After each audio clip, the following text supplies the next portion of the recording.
So good afternoon and welcome everyone. My name is Alyssa Steglish and I teach and co-direct at the Immigration Clinic here at the law school. It is wonderful to welcome you all. I would like to acknowledge that we're meeting on indigenous tribal lands, the land of Turtle Island, the ancestral name for what is now called North America, and acknowledging the Alabama Coshada, the Caddo, Carrizo Comecrudo, Cohuitlacan, Comanche, Kickapoo, Lipan Apache, Tonkawa, and Isleta del Sur Pueblo, all the American Indian and indigenous peoples and communities who have been and have become part of these lands and territories in Texas. I want to thank our co-sponsors. We have many. It's really exciting to see the larger UT community come to support such an exciting event. The UT Center for Asian American Studies, Human Rights Watch, the UT Initiative for Law, Societies, and Justice, the Rappaport Center for Human Rights and Justice, and the Sissy Faringold Fund for Peace and Social Justice, the William Wayne Justice Center for Public Interest Law, and Tsuru for Solidarity. So we are deeply honored to welcome Dr. Satsuki Ina to share with us today. Born in the Tule Lake concentration camp in California to parents who were also born in the United States, she and her family experienced the legal implementation of the citizen stripping rhetoric and orders now on offer from the White House. Her family memoir, The Poet and the Silk Girl, which I highly recommend. We don't have any more copies, but visit your local bookstore to get one, is really critically important history for all of us to understand. While I had known about the incarceration and internment of Japanese Americans, I had not known before reading this book that the U.S. went to such lengths as to pass the Renunciation Act of 1945 that led to the denial of citizenship recognition to thousands of American citizens based on their ancestry alone. As I've practiced immigration law, the insistence of use of force, coercion, incarceration, and legal justification for such actions on national security grounds remains. As I was reading, a lot of these are letters back and forth from Dr. Ina's parents. I was taken to my own meetings with a husband and wife from Burundi, one of my early clients who were detained at an immigration jail in New Jersey. They were at the same facility, but they were not permitted to meet together in person alone to discuss their case, to provide support or guidance to each other. They were housed separately, and the only time they could have that conversation together was during our legal visits. Both the couples, both Dr. Ina's parents and my clients, were in legally sanctioned forced separation. And as I read about Dr. Ina's mom, Shizuko, trying to navigate the legal bureaucracy with 2 children while incarcerated, I thought about all the times that we took clinic and pro bono students to the Carnes Detention Center and trying to provide legal counsel, soliciting stories, providing the basis for asylum cases, with the mothers holding their children in their arms, fathers watching their children play on the rug that was designated as the only playscape in legal visitation at the jail. How impossible that situation is, and how impossible choice is. Dr. Ina has broken through the silence and shame that led to past injustice, and she invites us into the work of recognizing and naming current repeated injustice. So I thank you for this gift to all of us, and I give you a very warm welcome. Thank you.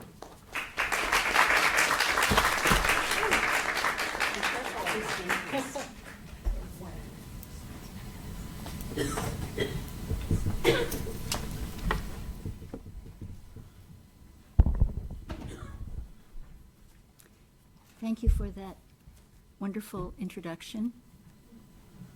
Thank you all for being here today. What I'd like to do is I want to list 4 of the legal issues just in the beginning so that those of you who are tuning into it as I tell the story through my PowerPoint, might bring up issues that we can discuss. But please know that I'm not a legal expert. Had to do a lot of research and get help from people who were legal experts to explain how those legal issues wove into my family's experience. Where's the clicker?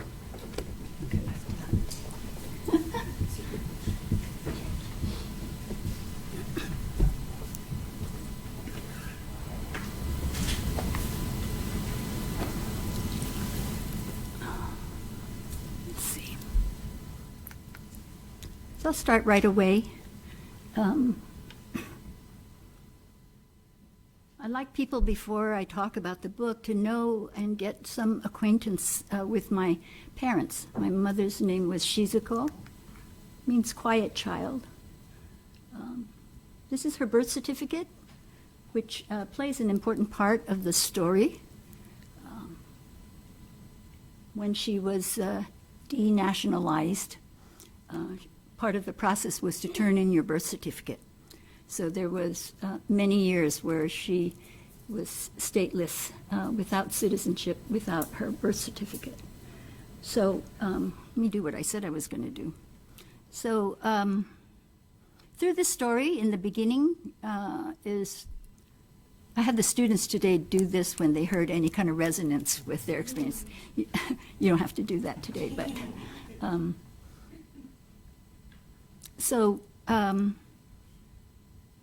the first step before any of the legal elements were added is the spreading of hate in preparation for the legal steps that would be taken to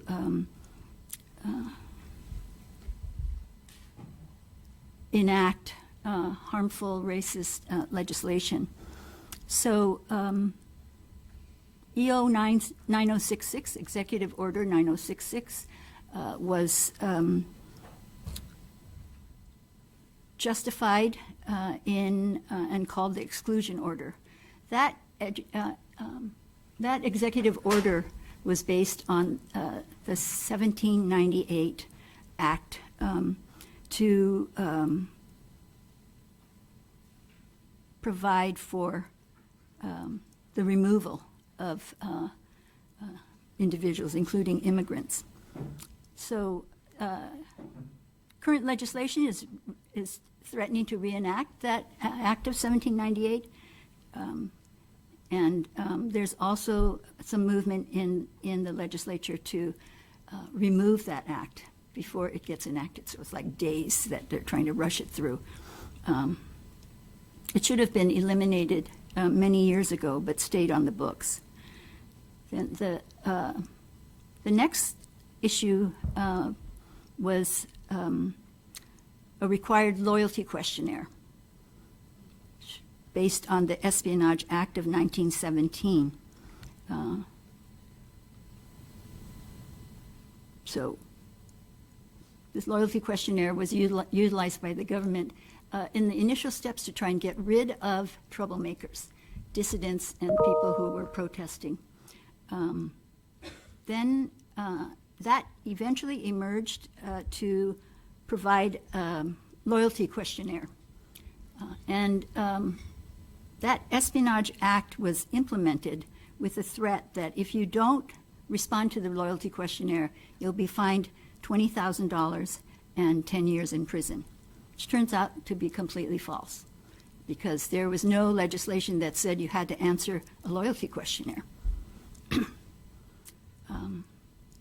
And then, to jump ahead,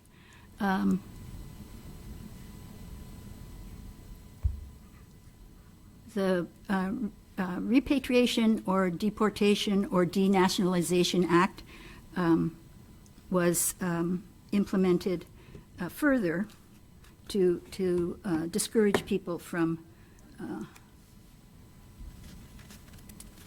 resisting.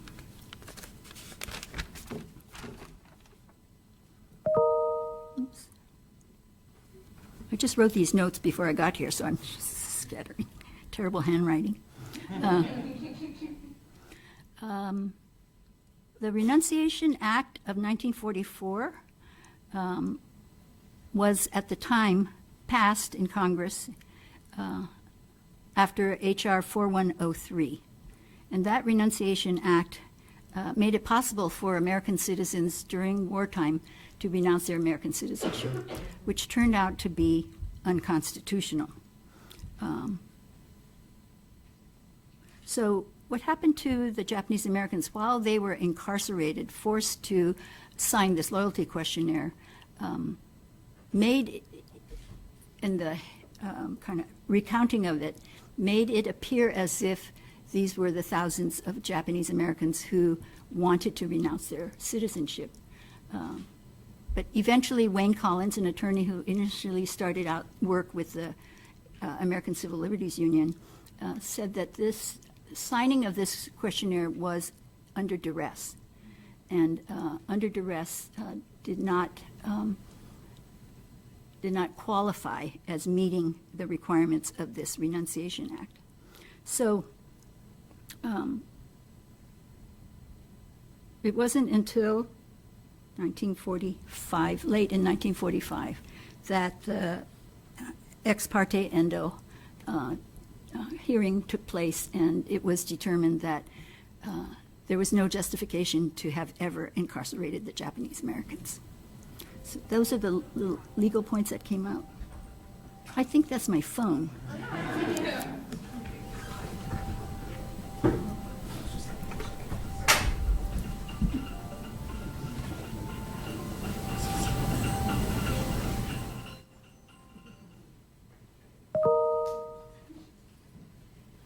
It's my deceased mother saying I better not mess up on this conversation.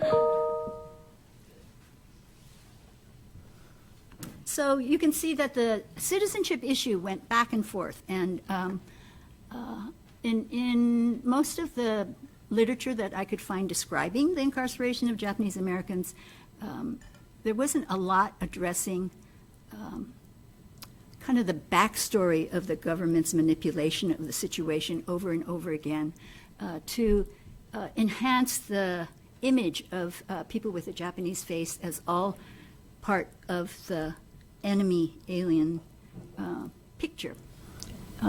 So this is Shizuko. She has a little hat on. She was born in Seattle, and her mother died, and father could not take care of her, so he sent the children to family in Japan. So she was there for a period of time, struggling really. There was a lot of poverty in Japan at the time, as the Japanese military were confiscating the rice and the wealth of small villages to enhance their military strength. And she was raised by her grandmother. I like to show this picture because you can see the American Japanese. So her father came to visit her with his new wife and their baby. You could see they're wearing Western clothes. And Shizuko is the child on the far left. So she identified with her culture, grew up, and eventually moved back to the U.S. You could see, if I had a pointer, you could see her in the fourth row on the right-hand side, the only one with black hair. So she came back to the U.S. And entered first grade when she was 16, so to make up for the lost time in education. My father was born in San Francisco. My grandmother there it was a picture bride because the Japanese American men were not allowed to marry outside of their race, so they set up the system of sending a photograph and having marriages arranged over there through photographs. And then she came to the U.S. This is my father and his younger sister who was very ill. And so the mother and the two children decided, the parents decided that they should go back to Japan to be cared for by family in Japan as they struggled for their own survival in the U.S. So this is his life in Japan and his sisters. Then as Japan's military strength was growing, my father's parents were fearful that he would be drafted into the Japanese military. So they wanted him to rely on his American citizenship and had him sent back to be with his father, who stayed in the U.S. to make money at the Japanese newspaper company. So Itaru was brought back to live with his father. His father passed away shortly after he arrived, and so Itaru remained in the U.S. Under the care of family friends. And this picture was taken at a picnic, and everyone had American flags for some reason. I think to portray themselves clearly as citizens. My father was an actor. He did a lot of kabuki performances. So very tied to Japanese culture, proud of it, grew into adulthood. And then in 1939-1940 was the Golden Gate International Exhibition, the World's Fair in San Francisco. It's a big event. It was the completion of the Golden Gate Bridge. That was the goal, so that then people could walk across the bridge to go to Treasure Island, where the exhibition was being held. So my mother was selected out of 10,000 young women to represent the silk industry of Japan. She was bilingual by that time, and she could, so she was there in her Japanese garb. She used to brag to me that was her real hair. And in Japan, in the village where my mother was from, it was big news that she was coming to the U.S. There, 2 of them were selected to represent the silk industry. It was a very lavish exhibition. They came by boat, and she's demonstrating. She's the one in the far back on the right-hand side, demonstrating the unwinding of the silk thread from the silk cocoon into eventually into silk stockings, which the U.S. was the largest consumer of. Shortly after,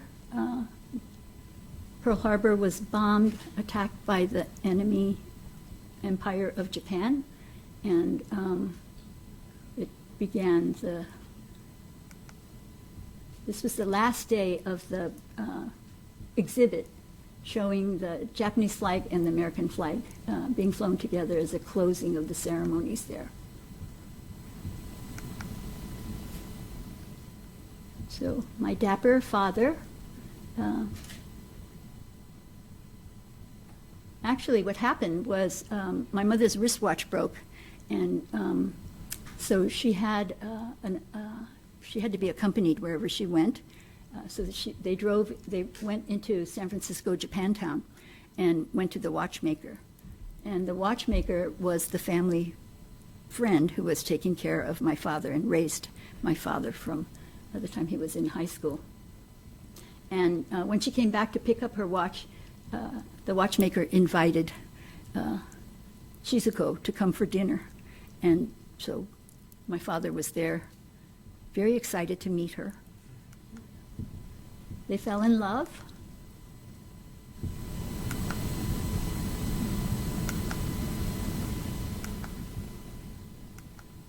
They got married, and their marriage was a very bicultural experience.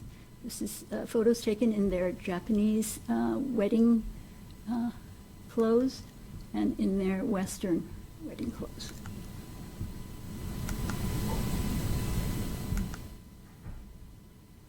So their marriage was March 1941. Pearl Harbor was bombed that year in December.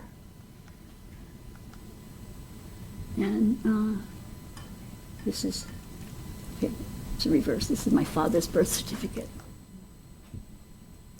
And even before war was declared, journalists and politicians were already targeting Japanese Americans, because as hostility was increasing, what happens typically from a social science perspective is there's societal anxiety that starts to build. And to relieve that societal anxiety, search for a scapegoat. And the natural scapegoat for the U.S. government was Japanese Americans who looked like the enemy. So.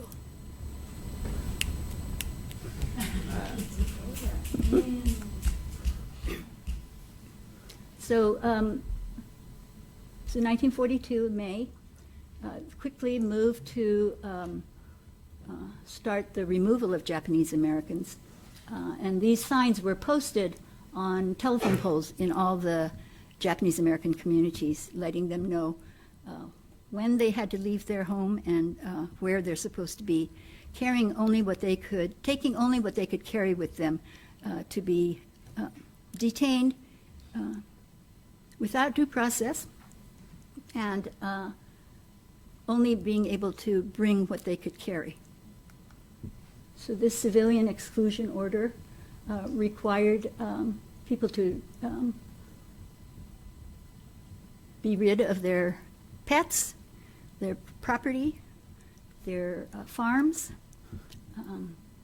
and they could, so you'll see on the third line down, it says, all persons of Japanese ancestry, both alien and non-alien, will be evacuated from the above area. So it's a good sentence to analyze, because if you're not an alien, then you are non-alien, and a non-alien is, of course, a citizen. And evacuated implies that you're being removed for safety reasons. There's a fire and people are being evacuated. There began the whole process of distorting and suppressing the truth of what was happening to the Japanese American communities. These are the things you could bring. This is all on those posters. Bedding and linens for each member of the family, toilet articles, extra clothing, sufficient knives, forks, spoons, essential personal effects. Size and number of packages is limited to that which can be carried by the individual or family group. No pets, no personal items, no household goods would be shipped forward. So some of the initial euphemistic language which continued throughout the whole incarceration, that the prison camps that they were going to be sent to were actually called relocation centers, and instead of being called prisoners, they were called evacuees who were being evacuated.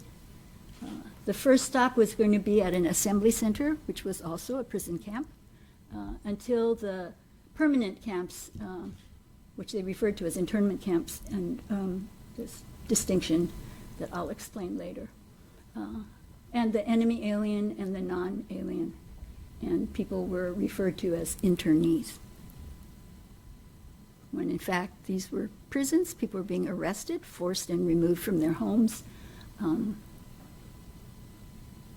not going to a safe place.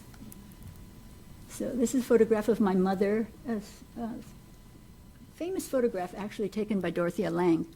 And what she's doing here is she's standing in line to get her family number, just the beginning steps of the dehumanization of the prisoners by assigning them numbers. And you can see on the back wall are the posters that were hung up to inform people about what they could bring and how.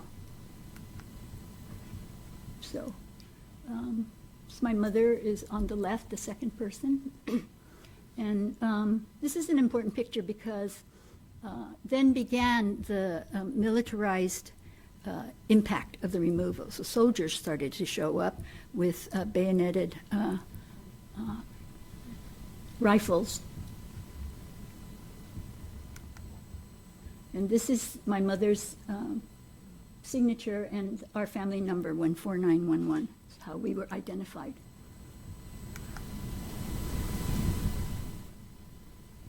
So interestingly, people came in their Sunday best to get in line for their registration number. not knowing where they were going. It's going to be indefinite detention, with no understanding about why until they begin to slowly realize that it's a race-based determination. So people had to close their shops, sell their homes, leave school.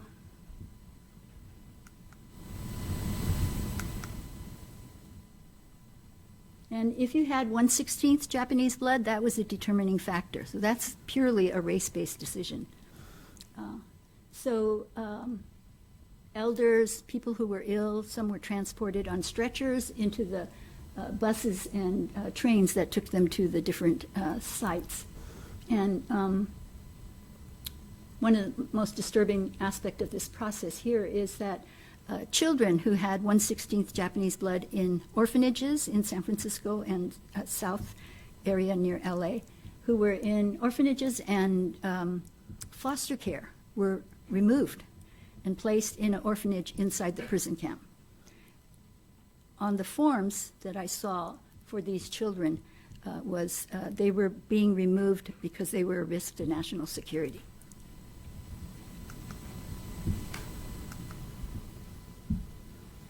So the first stop for my parents was at the Tanforan.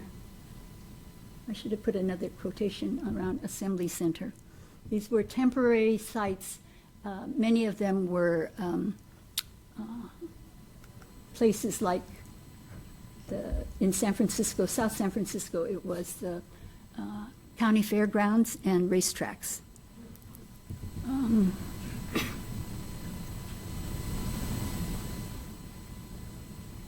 So my parents were housed in horse stables.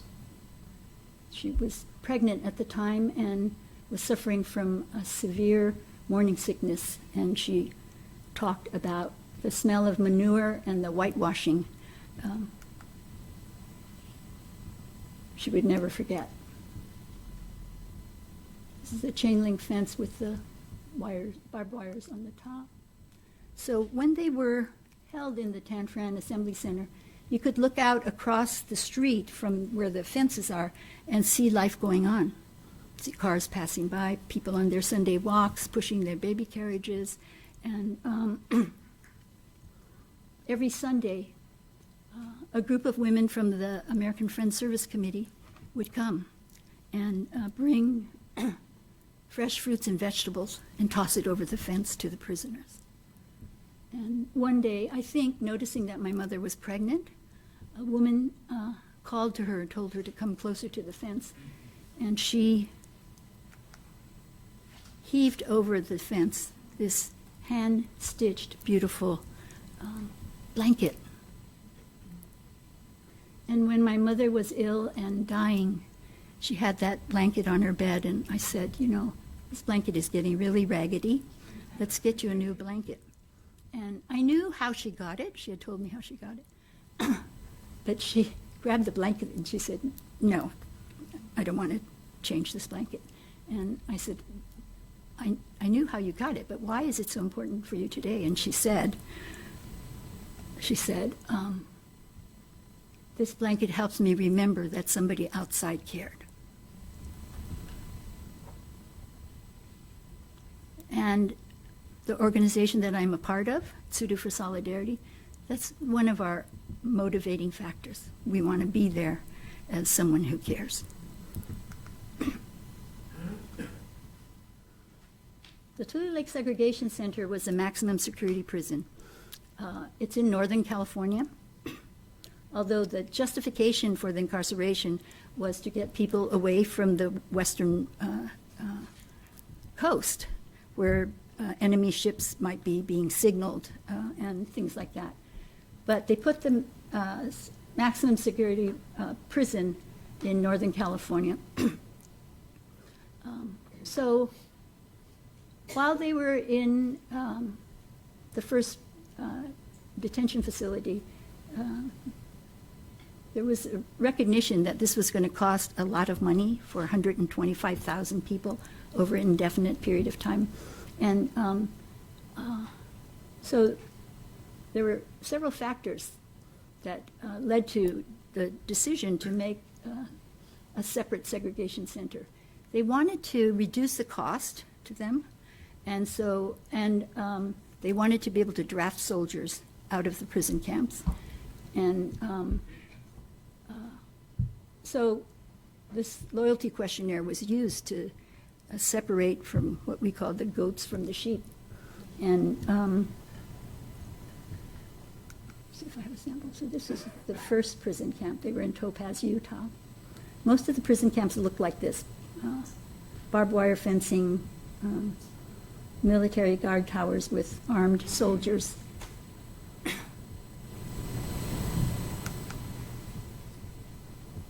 When they got to the Topaz, Utah prison camp, my brother was born. People washing their clothes. And when they were transferred to the maximum security prison, is where I was born. I asked my mother, why would you have another kid in prison? The first child, my brother, she was pregnant while she was incarcerated, before she was incarcerated. And she said, well, we didn't have any way of knowing where we were going to go, how long it was going to be. But there was a rumor that if you had more children, it was less likely there would be family separation, which turned out to be a lie. And I like to tell people that's my first petition in my hand.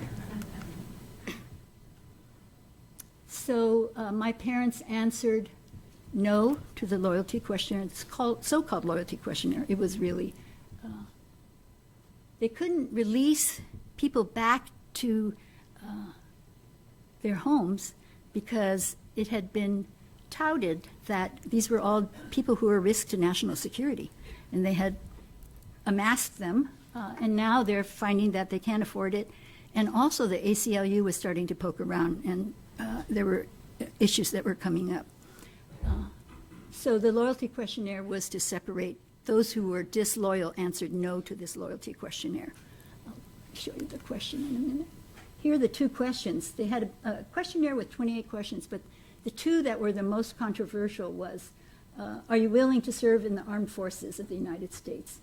And the second was, will you swear allegiance to the U.S. and faithfully defend the United States? And forswear form of allegiance or obedience to the Japanese emperor. And many of the Japanese Americans didn't even know who the emperor of Japan was. So this was in many ways a forced choice situation, but it would help the U.S. government justifying the release of some of these prisoners. You know, they're loyal. If they answered yes to these two questions, they were labeled as loyal. And if you answered no to both questions, you were labeled as disloyal. So with the stroke of a pen, you were either loyal or disloyal. And the loyal people would be gradually released over time. And the disloyal people had no idea what was going to happen to them. So I found my father's questionnaire. He answered no. And so when they answered no, and transferred to Tule Lake from Utah, they were further criminalized. It's my mother's mugshot. It's my father's mugshot. And I was born in the Tule Lake prison camp. So this photo was taken because there was somehow somebody had gotten permission to have a camera and was doing these portraits or family photos of people in the prison camp. And I'm a child therapist, work with a lot of trauma with children, and I always look at their eyes. I want you to notice. We'll talk more about that as we go. So once having said no, my father got involved with a protest organization called the Hoshidan. And this was this is, prisoners figuring out how to protest their imprisonment. And so they became identified as pro-Japan loyalists. Many of them I mean, no one in that prison camp had any connection with the Japanese government or the Japanese military. But for some of the elders, their memories of being in Japan or having family in Japan, my father and my mother still had family in Japan.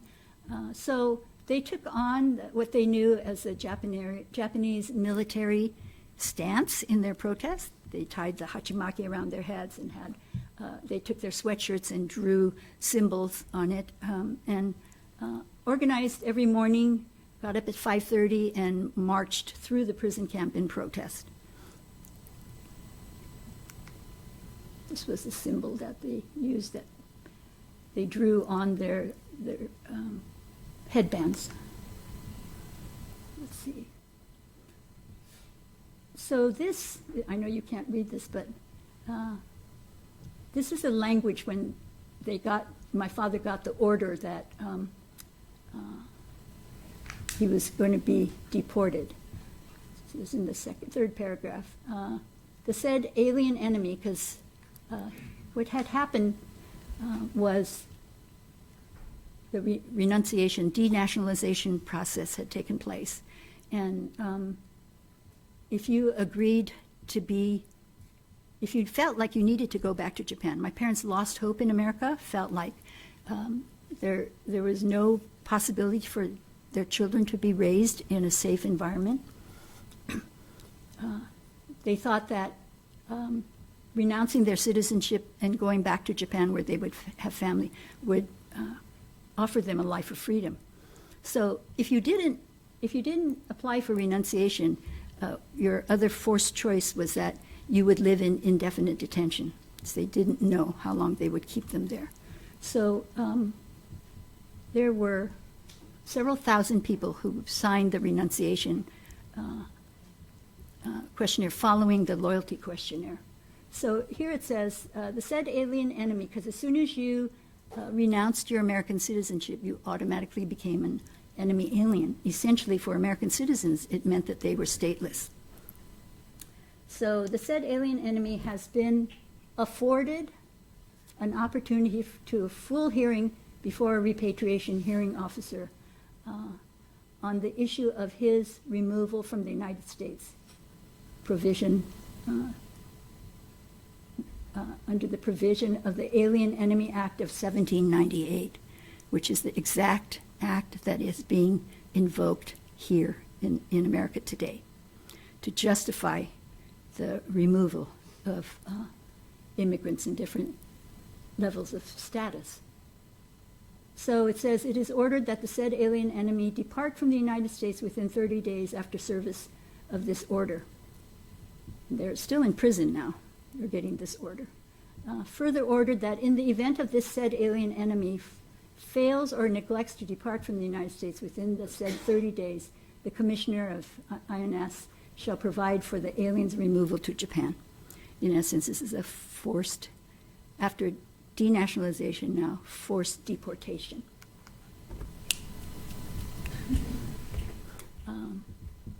So after my mother passed away, I found a metal box, and this is her handwriting, where she put inside the box the birth certificate, her birth certificate and my father's birth certificate, which is what they had to turn over when they renounced their citizenship. And each envelope, the one in the back, it says Kiyoshi's Heso no O and Satsuki's Heso no O. So Heso no O is the umbilical cord. So Japanese folk culture was that you saved this umbilical cord from your child, for your child, and so that if that child becomes deathly ill, you grind up this umbilical cord and offer it as medicine. So she never talked about this. She just left these things in a box for me to find after she passed away. That's why it took me 20 years to write this book.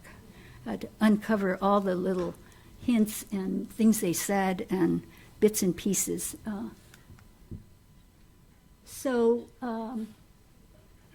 Once identified as an alien enemy, then you were rounded up and put inside a jail that was built inside of the prison camp, in the maximum security prison camp. And men were dragged from their families. You could see the Border Patrol hat.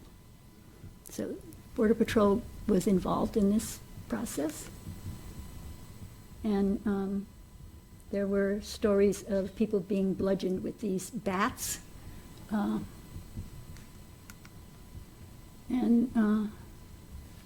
This is my father standing to the right in front of the jail door. I found this picture when I was visiting an exhibit at the Smithsonian. Right after we received redress and reparations, the Smithsonian had an exhibit there about the Japanese American incarceration. And I turned around the wall and saw this giant picture. And I immediately recognized my father, even though it's fuzzy. And this started the journey, because I had no idea what had happened to my father. He was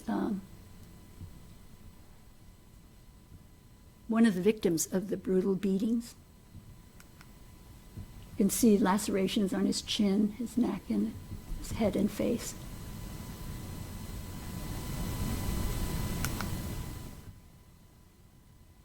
I remember being at the Smithsonian that moment thinking, how much more is there to know? Because, trauma victims often suppress the trauma because it's too disturbing to store, so it's a natural response to compartmentalize it. And most Japanese Americans who are my age will say that their parents never talked about what they went through. So these findings were in many ways really remarkable. So after he was released from the jail within the jail, he was sent to Bismarck, North Dakota, which was an enemy alien internment camp. So now it's not a civilian-run prison camp that was run by civilians. This was now a militarized Department of Justice enemy aliens prison camp. He was there held with 1,500 other Japanese Americans who were going to be deported from this facility. And there were also German enemy aliens many of them were sailors on a ship out just in the area that was considered enemy territory. So they were brought in. So my father learned to appreciate classical music from the Germans who were interned there. He wrote to my mother. They wrote back and forth. And he's expressed a lot of guilt, saying that they actually have heat, they have a swimming pool, they have a beer garden, and my father was turning out poetry at a very rapid rate. And why that distinction? While my mother was in a tar paper barrack with they had to go to the latrine to use bathroom, and the only heat they had was a potbelly stove that everybody had to huddle around to stay warm. Is because if you were an enemy alien under the Department of Justice, you were protected by the Geneva Convention. Whereas the ones where my mother was held and others, there was no oversight organization. The Army ran this the way they wanted to. My father called this prison, he called it the Snow Country Prison. He had never seen below freezing temperatures. And then we were left behind at Tule Lake. My mother referred to herself as an internment widow. So many of the men were removed and the mothers and the children were left behind. You could see the rows of barracks. And the pants my brother is wearing is something that my mother fashioned out of one of her coats. There's that girl with the petition again. More than half of the prisoners that were left in this camp were children. This is a gathering of the Buddhist Church Children's Sunday School. On the far right-hand side, on the second row, is my mother holding my brother. So while they were corresponding, they had to figure out what was going to happen in their future. So there was very intense communication, which if you get the book, we translated the letters. How desperate the communication became because men were being shipped out and deported back to Japan without notification. And so they were trying to figure out how they're going to meet, what they needed to do so that she could be deported with him. The censors cut with razor blades big chunks of the letters. So there's a lot of confusion. And when I was translating the letters, trying to sort out exactly what was happening, I came across these letters that my father had taken his bed sheet, stripped his bed sheet, and wrote on the cloth to explain what he wanted her to do to be able to find him. And he would then stitch it inside the pockets of his pants and send the pants to my mother and say, these pants need to be fixed, they're too small, please repair and send back to me. And in her diary, so she kept a diary every day, and in her diary she writes, oh, I found a letter that Daddy wrote. And so then they began writing these superficial letters on paper, having those censored drastically, but managed to communicate back and forth through these cloth letters. We were finally reunited in Crystal City, Texas, which was the family reunification center before we were to be deported to Japan. Excuse me for interrupting. How old are you now? In there? What? How old are you there? I am, I think, about 2, almost 2. Okay. Yeah. Which is the about 45? Yes, 45? right, yeah. But I want you to look at the children's eyes again.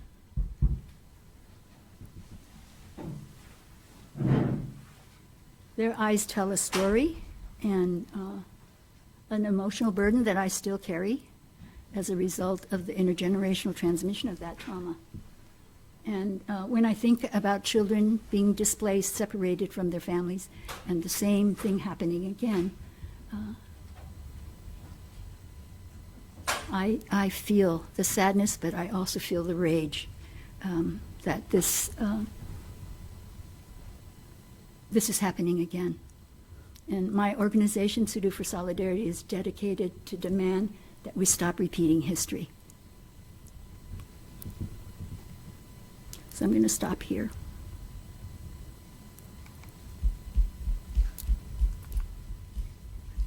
My parents are gone now. My mother died at the age of 82, and my father died at the age of 62.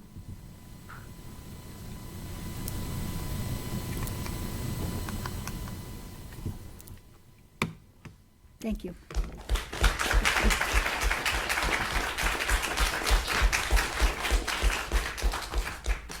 So in closing, I want, just one more thing. Yeah.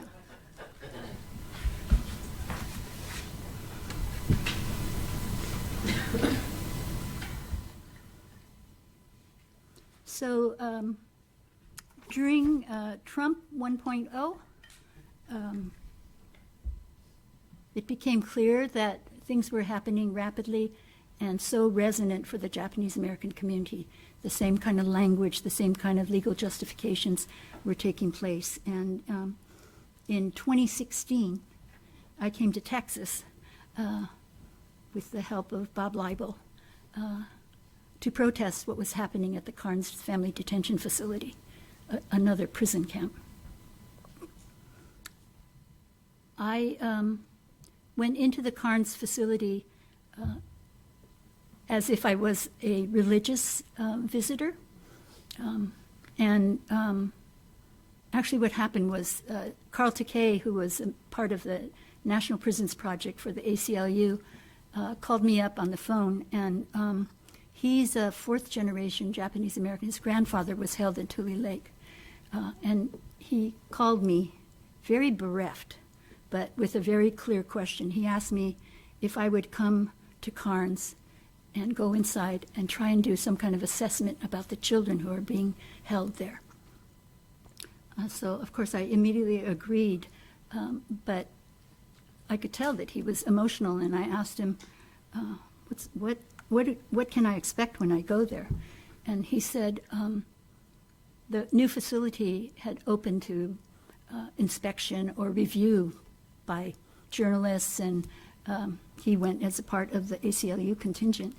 And then he started getting choked up, and I said, "What, Carl, what was it?" And he said, they were bragging about all the high-tech parts of this prison, and then they wanted to show off their supply cabinet. So they opened up the supply cabinet, and he said there were rows and rows of little shoes.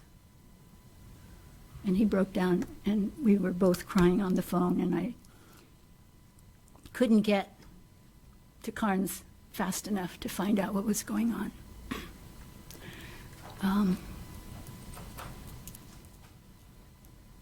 So afterwards, I tried to put together what I was learning about what was happening, and I couldn't do it in a narrative form.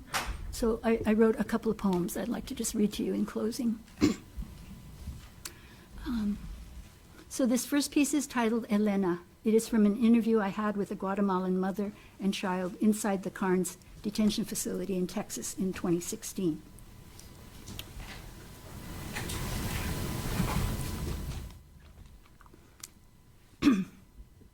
You told me about the rogue gangs who murdered your husband, taking your money after selling tortillas on the streets all day. When you resisted, they beat you.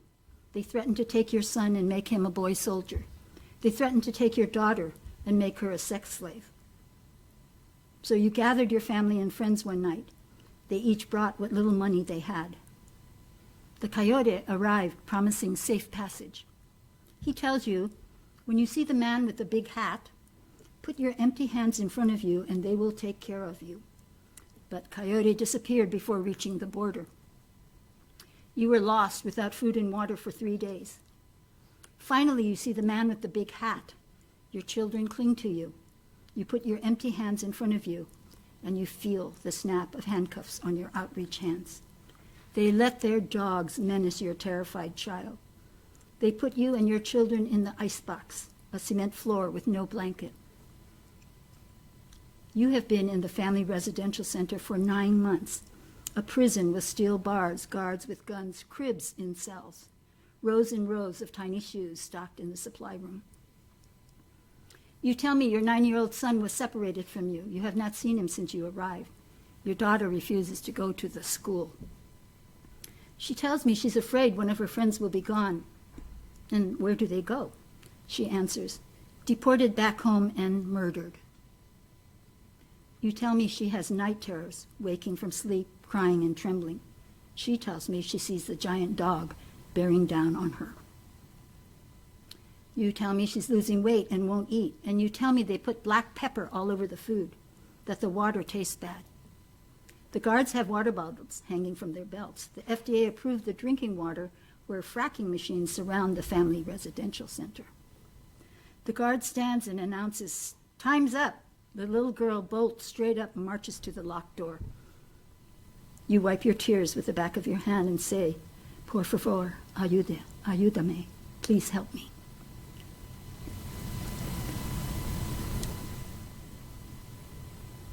And this is the second poem. It's called We Came Back for You. It's a collage of our collective experience during the Crystal City pilgrimage and protest and march at Carnes and the Dilley detention prison. We came back for you because we know mass incarceration. We came back to you because we know family separation. We came back for you because we know deportation, because we know barbed wire, because we know indefinite detention. We came back for you because we care. Some say it's not our fight, it's not the same. But we say incarceration of innocent people is inhumane. We say mothers and children are not to blame. Back in 1942, we disappeared, empty chairs in the classroom, empty homes, shops, and farms. America turned their backs on us. No one marched. No one protested. There were no petitions. There was no outrage. Silence filled the empty spaces of our invisibility. Silence was the scourge of our trauma. Silence filled our hearts, our homes, our community. So we came back to let you know that we will not forget you. We came back to drum our message loud and clear. We came back to hang paper cranes of hope and caring. We didn't know there would be a healing for us. We didn't know that you would cry listening to our stories. We didn't know that the power of your shared voices would be like shards ripping away the scabs of silence. We didn't know that the small act of folding a paper crane would speak to so many people in our community. In protest, we chanted, we raised our fists, we sang in Spanish, de colores. We held hands, we sang in Japanese, kutsuga naru. We sang for our grandparents and grandfathers. We sang for our mothers and fathers, and we sang for you. And in return, you reached into your brown paper bag and tied a string bracelet to my wrist. You pushed a tortilla through the chain link fence. You welcomed us wearing hats and ties. You even saved a rock from the old water hole, placed it in my hand, saying, you had been waiting years for me to come back. Your big brown eyes stared up at me as tears welled up in mine. Little child, you are me. I am you. We will not forget you. We will not be silent. We will come back for you, and we will bring others until you are free. Thank you.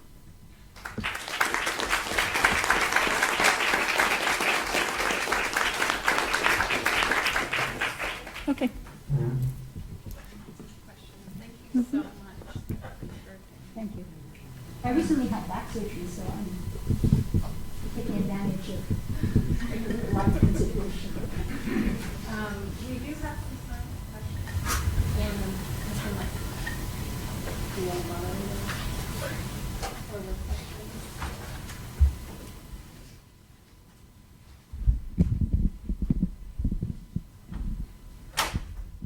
Well, I can ask one. I was, in your book, you share about your mother and your father, and at arms we've seen both mothers and then fathers being victims of their children. And I wondered if you had any thoughts about the gendered aspects of what was going on with your parents. I saw a bit of strength develop in your mother's voice and how painful the powerlessness seemed to be for your father. How you've seen that in the family detention and continuing immigration detention now. I don't know if it answers the gender question, but what I got from, my mother wrote a diary every day she was incarcerated. She even wrote down what they had to eat. And my father kept a haiku poetry journal from the time he was incarcerated.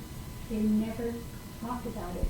I didn't know that had even happened until they were both gone. And we found boxes of these letters that they had exchanged and the diaries that they kept. And a lot of it is, I think, the emotional impression from their experience is also guided by pretty traditional Japanese culture. My mother's words were mostly as a mother. What's going to happen to my children? She worried because when I was born in Tsuru Lake, we assumed from the stress and anxiety of not knowing, she wrote in the diary, I wonder if today's the day they're going to line us up and shoot us. So, and there were people that were killed in prison, shot by guards, claiming to have stopped someone from escaping. And none of the soldiers ever got charged with any crimes. And often the escape victims are shot because they were trying to escape. But the autopsy report that I researched shows that the bullet went in the front, not in the back. So for my mother, it was more very maternal reasons. She got radicalized as a mother. What lengths do I have to go to protect my children? And my father was more, it was a more political outrage about what was happening. it wasn't that he didn't care about us, but the way what he expressed in his writing was more, you know, loss of dignity, the humiliation, and when they both decided, you know, they were held for 4.5 years altogether, and you know, one way you would radicalize people is to arrest them, so their writing changed after they decided that they were going to go back to Japan. And in that writing, it was really evident they felt, again, they could claim some sense of dignity. And maybe a small measure of hope. But my mother was much more expressive about those kinds of things. There was research done by a medical anthropologist, named Dr. Gordon Jensen. And she did a study comparing the health records of the men who were incarcerated during World War II, and then compared with a group of Japanese Hawaiians. So, and what she found was very interesting, that the rates of suicide was much higher for the men who were incarcerated. Premature death was the other significant finding, that the men who had been incarcerated matched with the same age and employment, actually, was much more higher and related to high stress disorders. So I think I would say that probably the men didn't find an outlet for the trauma they experienced, because they had to leave their families. And there was also this really distressing thing happened, that the men who were separated and put into the DOJ internment camps were deported and never tried to reconnect with their families. And then how my family managed to stay in the U.S. even though they were assigned to a ship to be deported. And they call it repatriation. You only repatriate to the country where you came from.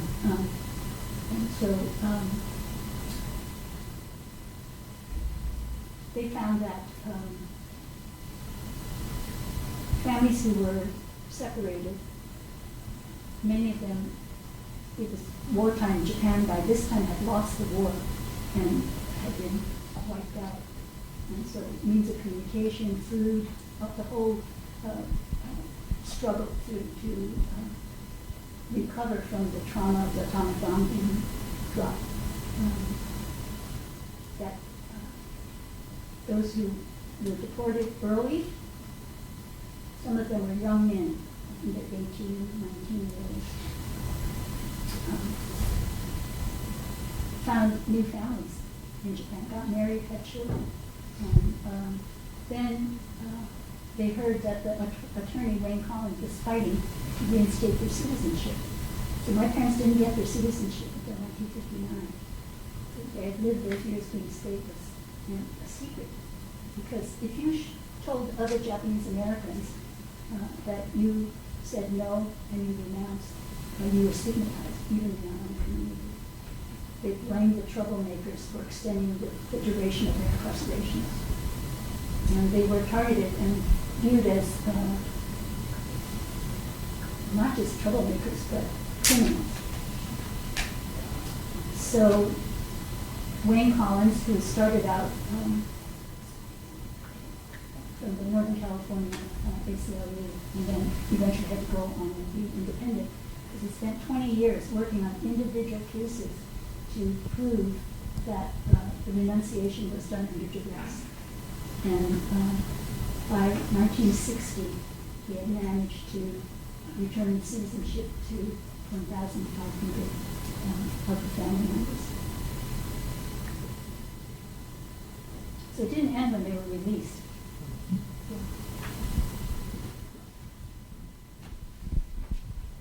I'll try not to answer so long.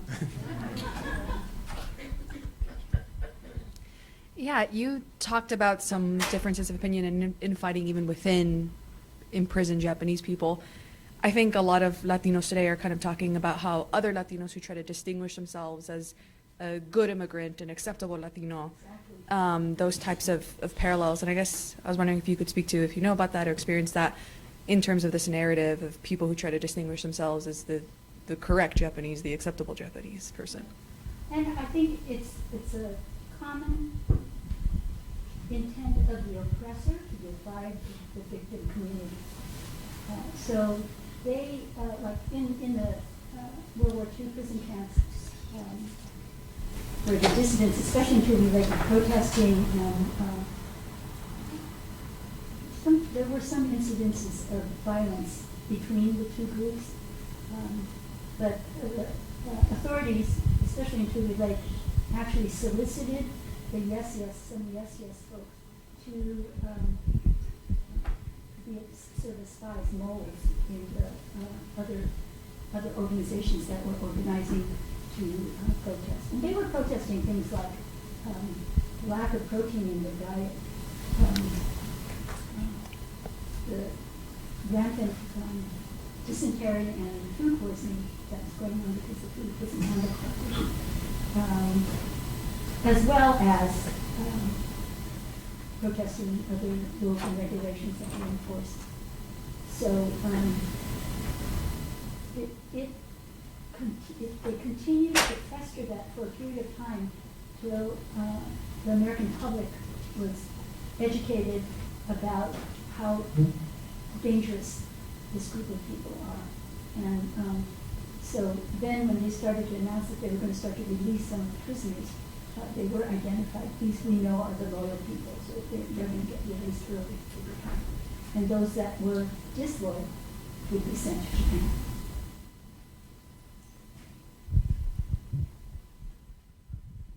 Thank you so much. This is very powerful. You really got me with that second poem. I think a number of us were kind of breaking down over here. You know, it's many years since then, and we're still in the movement during our work. It's still just. Yeah. Just a quick comment and then a quick question. Since you pointed out the children's eyes, then I was started to pay attention throughout at the photos and looking at people's eyes, and I noticed, especially I was struck by your father's photos, how it seemed like he was sort of undaunted in these photos. I don't know if anyone else picked up on it, but his eyes looked very strong and bold and unafraid. So I thought that was really cool and just impressive. And I wanted to know, as a quick question, what did it say on the headbands? It was the name of their organization, Koshidan, which is, let me see if I can get the translation properly, but it's loyalty to the father country. Okay. Yeah. Cool. Thank you.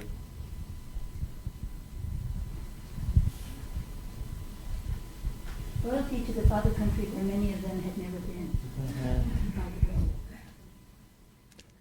So I have a question in terms of perhaps a more sociological aspect that certain people perhaps would become, as they say, more Catholic than the Pope in their patriotism, and that is again a known response. A lot of people don't know, but even the Nazis managed to get 150,000 people of Jewish origin to don their uniform.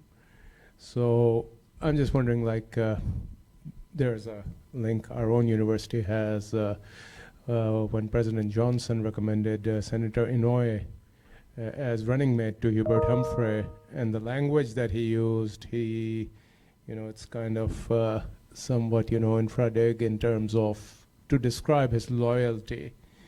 He basically said he's as loyal as a dog. Anybody can go to LBJ library and get the transcript of the conversation between LBJ and Hubert Humphrey, who was his vice president. So I'm just wondering that, has that reaction occurred? And I know that in modern, these types of, systems, they always try to find the people who are of the same ethnicity to use as cudgels against the rest of the population. And it is a deliberate process that is used to destabilize the community, not knowing who to trust, who's going to be spying on who. And the most notorious part of that story was the Japanese American Citizens League was the national organization representing Japanese Americans in the U.S. And before the forced incarceration, they were contacted by authorities, and they were actually supportive not only of incarceration and spoke to communities of Japanese Americans saying, this is how we show our loyalty. We go in without protesting. We show our faith in the government that they'll take care of us by willingly. So there was no opposition in our community, and we didn't have strong political representation at that time. So they were also working with the government to do the segregation process, to separate those who answered no to be put into separate prison camps. So there are many people, especially like my father, the people who have answered no, who today sue the Japanese American Citizens League as Inu, which means dog, Japanese traders, to the people, not to Japan necessarily, but to the people. So there's been attempts to reconcile with that organization. It's a national organization. And we've made some efforts, but still is a lingering threat that at any time something could happen and we would be imprisoned again, and that it's the JCL that would be in cahoots with the authority. It's a trauma response. People who are still trying to figure out how to survive. Because what I think in reading your book seemed clear, and I think this. I love it when someone says based on the reading of the book. I don't know, I came late, I don't know what Alyssa said, but I really recommend this book. It's very inspiring. But it seemed to me also, you know, how you kind of, people get sort of beat down in prison, because I think what maybe isn't clear is what I got from the book, is that it wasn't that the people who said no were like, I really want to go fight for the Japanese. Right. But it was more that they saw they could get out sooner, they could get deported sooner, get out of the prison, and therefore showing the loyalty to Japan would make them march faster to get out of prison. Is that right? Have I understood this in this book? Correct. Yeah. And here's the other side of this, is that it was rumored, it was rumored that if you wanted to go back to Japan, you had to present yourself as disloyal to America. Otherwise, you'd get off the boat and they would imprison you as spies. So they had to demonstrate this pro-Japan perspective if they were going to get out of prison camp and safe when they arrived in Japan.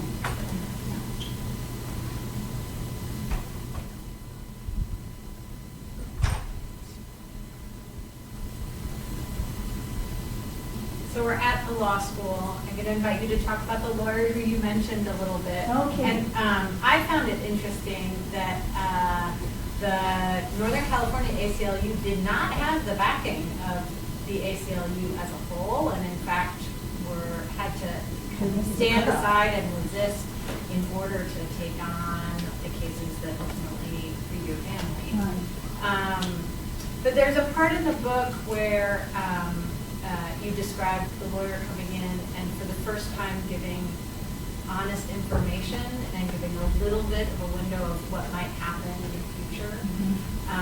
I was wondering if, like, what you would tell a group of lawyers and law students in terms of what our best professional roles can be for working with incarcerated persons. I don't know if I could do that, but I'll tell you about Wayne Collins, because that may be the model that so he was affiliated with the ACLU in Northern California, and with Ernest Basic, who was head of Northern California ACLU, together very activist-oriented lawyers. And as the issue of whether it was justifiable incarceration became a prominent issue, national ACLU said, you better drop the case. This is creating too much conflict within the powers that be. And so that led to the cutoff. And Northern California ACLU operated for a period of time, independent of the national. And eventually, Wayne Collins left the ACLU in order to continue the fight. And he was, there's a new documentary out on him called A Fighting Irishman. And he had this hair, and he used a swear word in every sentence that he used. He was an attorney who didn't go to a prestigious law school. He was poor, worked full-time, and went to law school at night. And he was somebody that wasn't looking for prestige or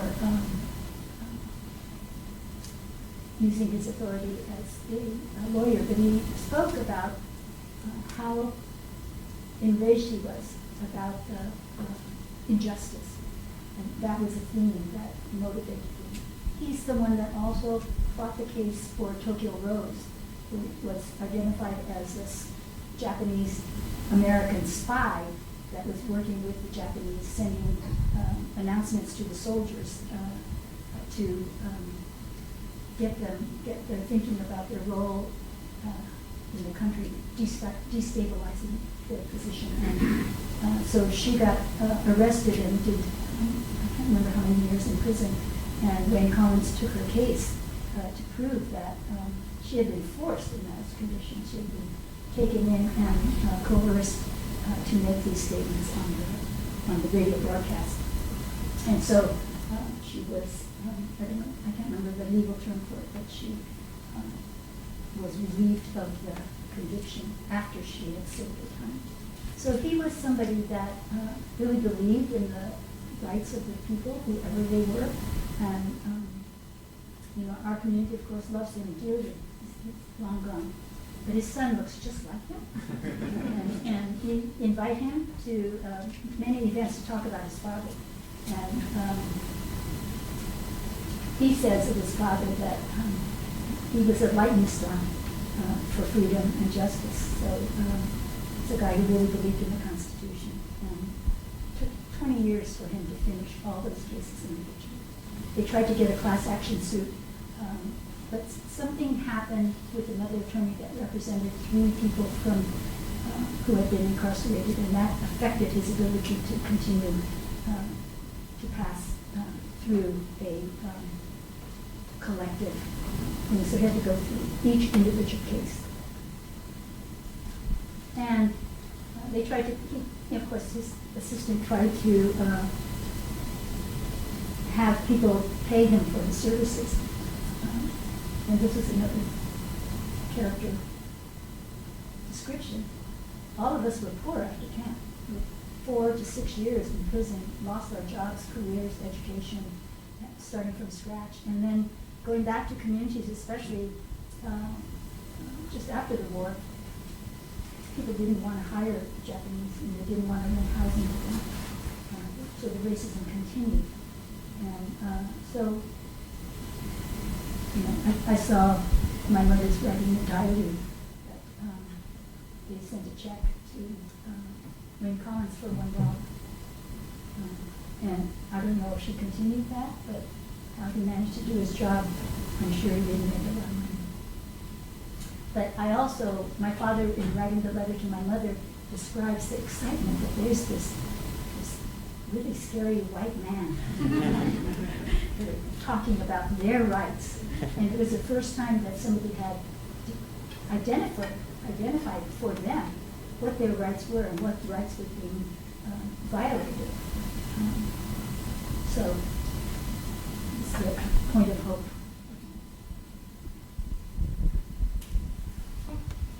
Do you mind sharing, where do you see hope today? We're at this time where we have our president and many others. It's not my president, but well, I see it here in this room.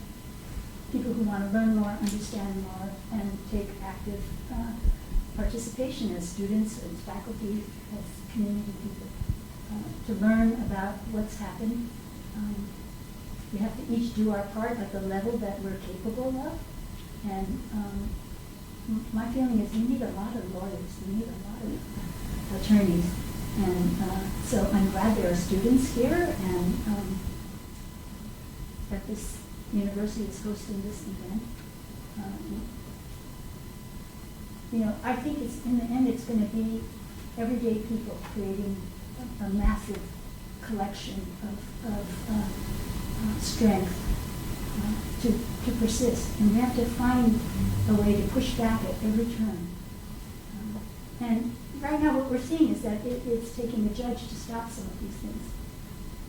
But the trauma is, you know, everybody in the various communities that are being targeted are living in tremendous fear right now. So for my organization, Tsuru for Solidarity, we're setting up a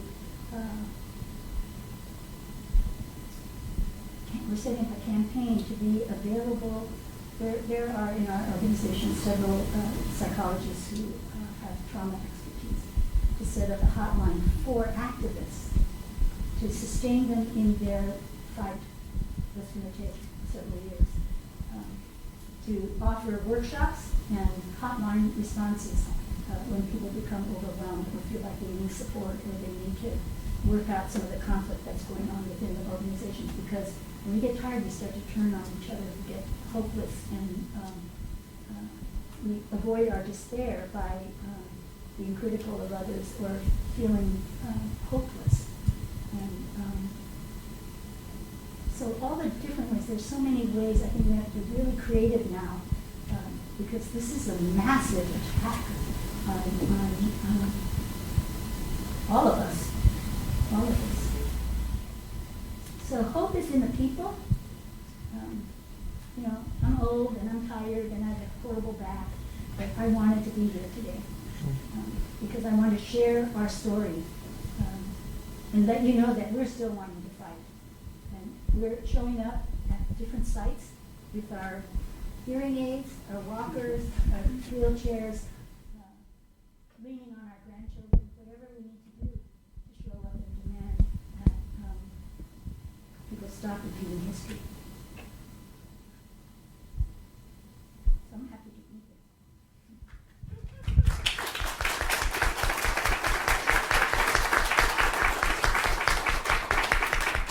That's an appropriate place to end. Thank you all so much for joining us. And it's really, again, thank you to all our partners who made this happen. Thank you for coming all this way. My It's pleasure. really special. And do go back.